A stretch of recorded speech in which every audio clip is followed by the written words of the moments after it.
անվտանգություն, ինքնիշխանություն, վճռականություն, դիմակայունություն, Եվրամիությանն անդամակցություն, զարգացած տնտեսություն, ուժեղ բանակ, վստահելի դաշնակիցներ, ազգային արժանապատվություն, միասնականություն, համերաշխություն, պատասխանատվություն, օրենքի գերակայություն, անկախ դատարան, կոռուպցիայի մերժում, բարձր աշխատավարձ, անվճար բարձրագույն կրթություն, հասանելի առողջապահություն, արժանապատիվ թոշակ, հանուն հանրապետության, քո ձայնը խորհրդարանում։ Իդեալ համակարգը տեղաբաշխում է 1 միլիարդ դրամի գովազդային ֆոնդ նորակառույց բնակարանների բոլոր շահառուների միջև։ Յուրաքանչյուր ընտանիք կարող է ստանալ 500,000 դրամի սերտիֆիկատ, որը կդառնա ձեր առաջին քայլը բնակարանը երազանքի տուն դարձնելու ճանապարհին։ Պարոն Փաշինյան, երբ Արցախի եկեղեցիների քանդման մասին էիք խոսում, ինչու չեք դատապարտում հարցին, դուք ասացիք, որ ձեզ հետաքրքրում են Հայաստանի տարածքի Հայաստանի տարածքում տեղի ունեցող իրադարձությունները, եւ մենք տեսանք, որ նախորդ ասուլիսում ձեզ նաև հարց հնչեց Հայաստանի տարածքում Ադրբեջանի ռազմական հանցագործությունների մասին, եւ դուք դարձյալ նույնանուն պատասխան տվեցիք, որ չեք պատրաստվում այդ հարցը բարձրացնել, եւ նաև ասացիք, որ խնդիրն ունի երկու մաս, երկու կողմ, ինչպես Արցախի եկեղեցիների մասով եք ասել, այսինքն դարձյալ ինչ է ստացվում։ Հայաստանի տարածքում տեղի ունեցած ռազմական հանցագործությունները նույնպես ձեզ չեն հետաքրքրում,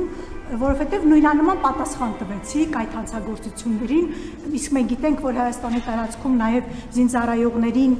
խոշտանգել ու սպանել էին։ Դուք ասացիք մի խոսքով հարցը չեք բարձրացնի միջազգային ատյաններում, եւ ես ուզում եմ հարցնել, ինչու Արցախի եկեղեցիների հարցը չեք պատրաստվում բարձրաձայնել։ Դուք ասում եք, որ հայ առաքելական եկեղեցու հետևորդ եք, քրիստոնյա եք, ի վերջո դուք հայ ժողովրդի պաշտոնական ներկայացուցիչն եք։ Ի պաշտոնե աշխարհի ցանկացած վայրում քանդվող հայկական հուշարձանի պատմամշակութային հուշարձանի հարցը պետք է դուք բարձրաձայնեք հենց։ Եթե դուք ասում եք, որ չեք բարձրաձայնում, սա ինչ է նշանակում։ Աջակցություն Ադրբեջանի ցեղասպան քաղաքականությունը, որովհետև հայկական մշակույթի ցեղասպանությունը հիմա տեղի ունենում, չգիտեմ, ինչ է սա, ինչպես կմեկնաբանեք սա, եւ դուք նաեւ ասում եք, որ խնդիրն ունի երկու մաս։ Սրան էլ եմ ուզում եմ մի քիչ անդրադառնալ։ Այդ երբ են հայերը մշակութային ցեղասպանություն արել ինչ-որ ազգի, ինչ-որ պետության տարածքում կամ ինչ-որ ազգին պատկանող մշակութային ժառանգություն ոչնչացրել այնպես, ինչպես ադրբեջանցիները Նախիջևանում եւ Արցախում են իրականացրել հայկական պատմամշակութային հուշարձանների ցեղասպանություն։ Ինչ օրինակից ելնելով եք դուք այդպես ասում, որովհետեւ օրինակ այս օրերին մասնագետները նաեւ արցախցիները փաստում են, որ անգամ մզկիթ են վերակառուցել, Արցախում ադրբեջանական եւ այդպիսի ջարդ երբեք տեղի չի ունեցել հայեր։ Որն է ձեր նպատակը հավասարության նշան դնել հայերի ադրբեջանցիների, որպեսզի վաղը այս հարցեր են, բոլորը հարցեր են, ուզում հասկանալ նպատակը որն է, վաղը մեր դեմ օգտագործեն միջազգային ատյաններում ձեր այս հայտարարությունները, Ադրբեջանը իր հանցագործությունները բարդում են մեր վրա, դուք մեր չեղած հանցագործությունները ձևակերպեցի, ինչու եք, որն է ձեր նպատակը։ Ուզում եմ համոզվել, որ ավարտեցիք հարցը, որպեսզի ես պատասխանեմ։ Արցվաշենը Հայաստանի Հանրապետության ինքնիշխան տարածք է։ Ուզում եմ հիշեցնել, որ Հայաստանը եւ Ադրբեջանը փոխադարձաբար ճանաչել են միմյանց տարածքային ամբողջականությունը, եւ ես ասել եմ նաեւ Խորհրդային Միության Ալմատայի հռչակագրի հիման վրա։ Ես ուզում եմ մենք մոդելավորենք այսպիսի մի իրավիճակ, ասենք այն պահը, երբ որ սահմանազատման արդյունքում Արցվաշենը վերադառնում է Հայաստանի Հանրապետության վերահսկողության ներքո եւ մենք գնում ենք տեսնում, որ այնտեղ կառուցվել է մեծ մզկիթ, ասենք 2016 թվականին։ Մեր ռեակցիան ինչ պետք է մենք անենք։ Եվ օրինակ այդ մզկիթի տարածքի հետ կապված օրինակ Հայաստանի քաղաքացիներ կան, ովքեր բերում են իրենց սեփականության վկայականները, ասում են, գիտեք, ինձ այս հողը մերն է եղել եւ այլն եւ այսպես շարունակ եւ ամենատարբեր հարցեր։ Մենք ինչ պետք է անենք։ Ինչ պետք է անենք մենք։ Այդ թվում կարող է լինել նաեւ այդպիսի որոշում, որովհետեւ երբ որ ասում ենք պատմամշակութային հուշարձան, մենք պետք է հասկանանք, պատմամշակութային հուշարձանը ինքը որոշակի կրիտերիաներով եւ կատեգորիաներով անցնող հուշարձան է։ Եվ ելի ուզում եմ ասել, որ եկեք չմոռանանք, որ կոնկրետ Արցվաշենի օրինակն եմ բերում, որովհետև կարող է պարզվել այդ պահին, որ ամբողջ Արցվաշենի տարածքում պատմամշակութային հուշարձաններ են, այսինքն մենք ինչ ենք անել։ Ձեր նշած պատմամշակութային հուշարձաններն են։ Ես համաձայն չեմ, որ այդպես է։ Համաձայն չեմ, որ այդպես է, որովհետև այդ թվում մի բանի մասին խոսելիս պետք է ամբողջական խոսել։ Եվ դուք ասում եք, ինչ Հայաստանը երբ է ինչ արել, ես այդ հարցին պատասխանելու ցանկություն չունեմ։ Ես տեսնում եմ, որ Ադրբեջանն էլ նույն կերպ Հայաստանի մասին տարբեր բաներ է ասում։ Եվ ես ասում եմ, մենք պետք է որոշում կայացնենք, ինչ ենք անում, գնում ենք կոնֆլիկտի, ինչ եք ասում, Հայաստանում խոսում է բազմաթիվ ռազմական հանցագործությունների մասին, Ադրբեջանում էլ է խոսվում։ Այսինքն չի է ձեզ թվում, որ մենակ Հայաստանում լրագրողներ կան, հայրենասեր ընդ որում, որոնք անդադ այդ հարցերը բարձրացնում են։ Այնտեղ էլ են բարձրացվում եւ այնտեղ էլ են նույն հարցերը դրվում։ Եվ հարցը հետեւյալն է, մենք ինչ ենք անում։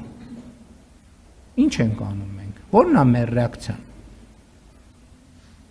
Մեր ռեակցիան պետք է հիմնվի այն պայմանավորվածությունների վրա, որոնք թղթի վրա արձանագրված եւ հրապարակված են։ Այսինքն հակառակ դեպքում այդ էլ եմ ասում, բոլոր կոնֆլիկտները հայրենասիրական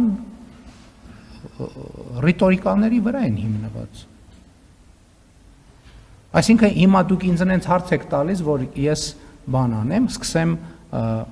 ասել, ներկայացնել ձեզ, թե Ադրբեջանը ինչի մասին է խոսում։ Ինչ որ արձանագրված պատմամշակութային հուշարձան է, արձանագրված պատմամշակութային հուշարձան է, բայց ես ասում եմ, վաղը մյուս օրը գնացինք տեսանք Արցվաշենում, ենթադրենք կառուցած է ինչ-որ մի բան։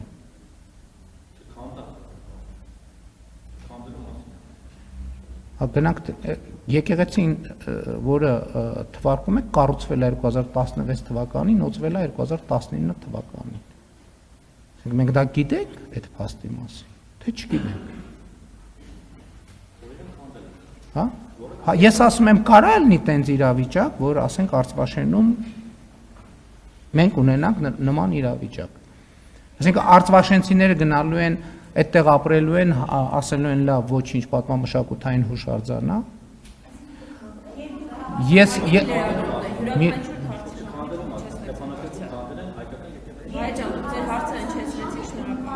Ես տեսեք, ես ասացի, եկեք սենց անենք, դուք բոլոր լրագրողներին է վերաբերվում, հա,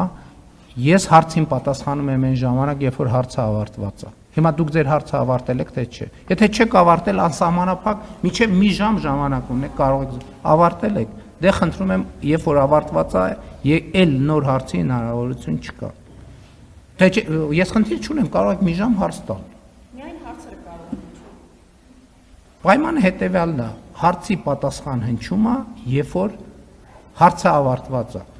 Երբ որ հարցը ավարտված չի, բոլորդ միասին միաժամանակ կարող եք հարցերը տալ, ես մի ժամ, ինչպես պայմանավորվել ենք, կլսեմ, մի ժամը լրացավ կգնամ։ Էլի եմ ասում, նույնը վերաբերվում է դրան, եթե մենք գնալու ենք այդ տրամաբանության, դուք բոլորդ հարցը հետևյալի մասին է, մենք կոնֆլիկտը եւ Ղարաբաղի շարժումը շարունակում ենք, թե չէ։ Իսկ ինչ վերաբերում է ձեր մնացած հարցերին, եթե off the record խոսակցություն կլինի, ես պատրաստ եմ ձեզ լրացուցիչ տեղեկություններ տալ այդ ամեն ինչի մասին։ Ձեզ եւ մնացած բոլորին, չնայած ես կարծում եմ, որ դուք գիտեք այդ տեղեկատվությունը եւ ձև եք անում, թե չգիտեք։ Այս բոլորովին ուրիշ բան է, որովհետեւ ինչպես Թումանյանն էր ասում, հայ գրագետի շրջանում այդ կեղծիքը ընդունված բան է, որ կեղծիքի տրամաբանությամբ առաջնորդվեն եւ չիմացող մարդկանց էլ կեղծիքով առաջնորդեն։ Դա նորմալ բան է։ Նորմալ, ասենք Թումանյանն է դեռ իր ժամանակներում շատ հայտնի հոդվածներով այդ փաստը արձանագրել։ Հիմա այդ ավանդույթը շարունակում եք։